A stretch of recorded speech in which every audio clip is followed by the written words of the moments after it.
and welcome to the channel. Here, I share Scareful stories. Stories to make you scared, make you think, make you wonder, and maybe, just maybe, make you a little more careful. If you like what you see, please give the video a like, leave a comment down below, and I'd love it if you would subscribe to the channel. Today we're finishing up the Scareful story of Laurie Bambi Bembenek and the murder of Christine Schultz. The first video is linked below. First, my voice may be a little crazy today. I'm a little bit sick, and hopefully there won't be too much background noise. I've got all the kids home right now and they're cleaning up the house, so it's not very quiet here. When we last left off, Laurie had been convicted of murdering Christine Schultz, who was the ex-wife of her husband, Fred Schultz. The prosecution claimed that Laurie didn't like that half of Fred's paycheck went to child support and to pay the mortgage on a house his ex-wife lived in, and that motivated Laurie to kill Christine. On the evening of May 28, 1981, an intruder broke into Christine's home, bound her with clothesline, gagged her with a bandana, and shot her in the back. One of her sons saw the intruder and would later testify that it was not Laurie, but instead a bulky man wearing a red wig, green tracksuit, and black police officer type shoes. Given his closeness to the victim, Fred was obviously a suspect. But Fred had an alibi for the evening of the murder in that he was on duty as a Milwaukee police officer at the time. Laurie had no alibi, saying that she was home alone. Fred's duty weapon as well as his off-duty weapon were tested, and the off-duty weapon turned out to be a match to the gun used to kill Christine. Fred told everyone that the only people who had access to his off-duty weapon was himself and Laurie. Not helping her case, a red wig was found clogging a shared pipe in the apartment building Laurie and Fred lived in at the time of the murder. Hair from the wig was matched to hair found at the crime scene,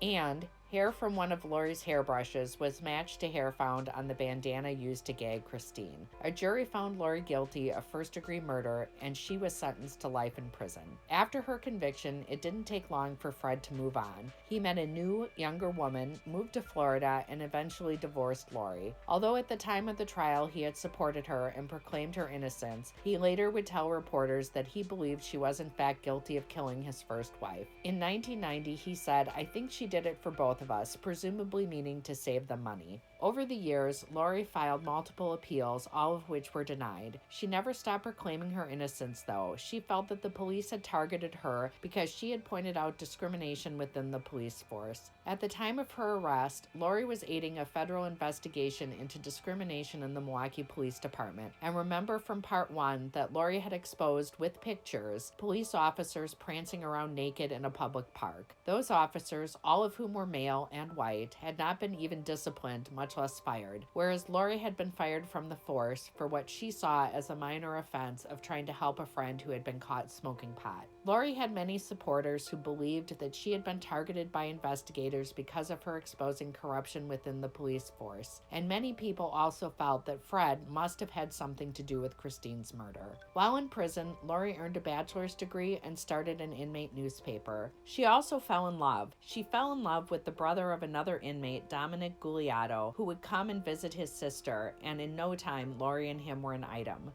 In July of 1990, Laurie escaped from prison, climbing out a laundry room window and into Dominic's waiting car.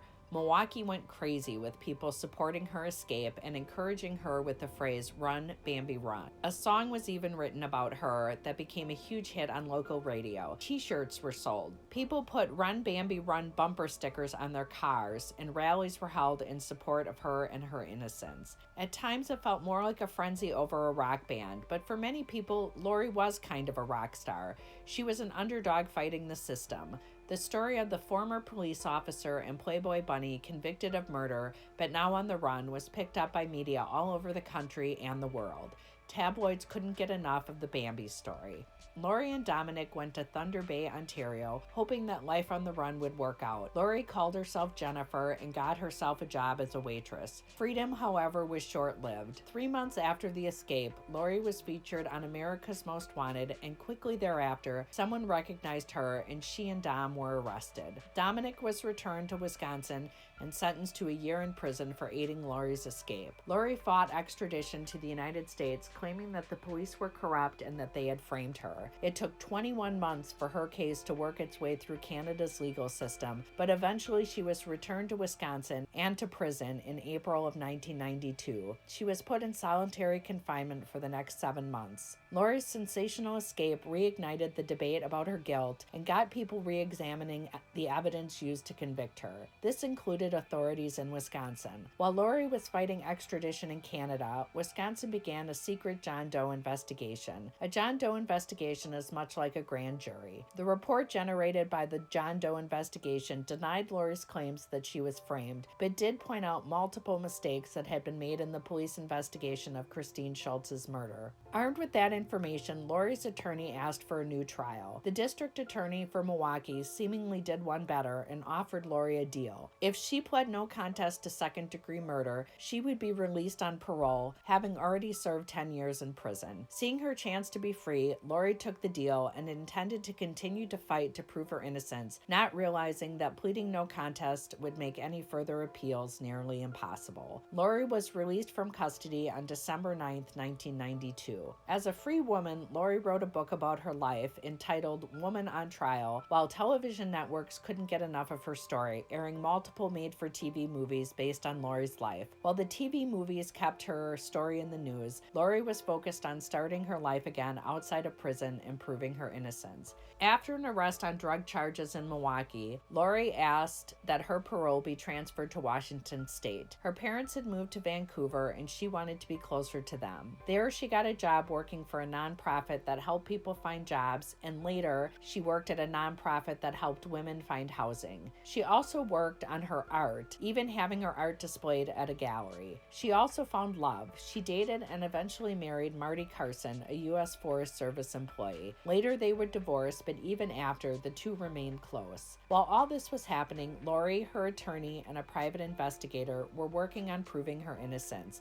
And wow, they found a lot of things that really brought Laurie's guilt into question. Let's start with the murder weapon, which at the trial was identified as being Fred Schultz's off-duty weapon. But was it really? When Fred and his partner went to retrieve the weapon after learning of Christine's murder, his partner said that the gun was fully loaded, dusty, and had no smell of gunpowder. To him, it appeared that it had not been shot in quite some time. During the investigation, the Wisconsin Crime Lab tested both his on-duty and off-duty weapons. The on-duty gun had blood on the muzzle, which could not be explained, but is something that could have been the result of the gun being fired into someone at point-blank range. The blood was found to be type A, which is the same blood type that Christine had. Police chose not to further investigate the presence of the blood on his duty weapon, despite him being unable to explain it. The test bullets that were used to show a match to the off-duty gun were lost in a flood in 1986, and when additional ballistic tests were done, the bullets did not match the one found in Christine,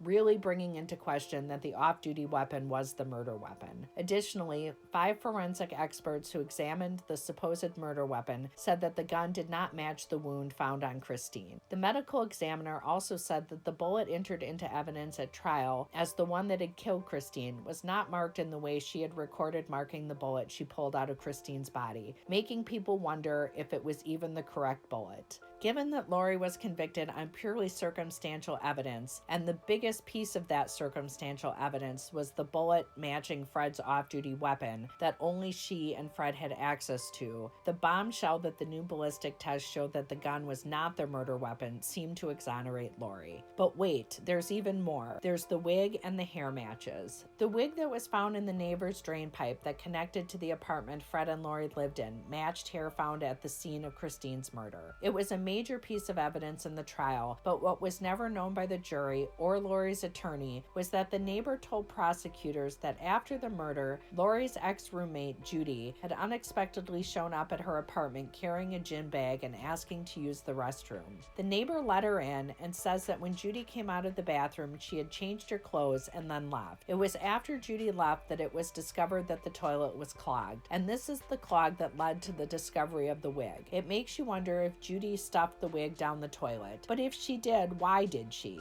and who gave her the wig and asked her to do that. It was also said at the trial that there was hair found on the gag that matched the wig or Laurie's hair, but the assistant medical examiner who performed the autopsy on Christine Schultz said that the only hair she recovered matched that of the victim. If wig hair or hair from Laurie was in evidence, she claimed that it must have been planted there after her examination. And finally, DNA evidence. Of course, way back in 1981, there was no testing for DNA, but with DNA coming to the forefront in forensic science in the 1990s, Laurie's attorney began pushing to have testing done on some of the material found at the crime scene. Through many years of investigating, Laurie's team learned that originally Christine's death had been classified as a possible sexual assault, and that there was evidence that Christine had had sex with the man prior to her death. In 2003, a judge allowed Laurie's team to have independent DNA testing done, with the catch being that they had to pay for it. In exchange for agreeing to receive the results on camera, the Dr. Phil show agreed to pay for the testing. Laurie went out to Los Angeles to tape the show, and producers for Dr. Phil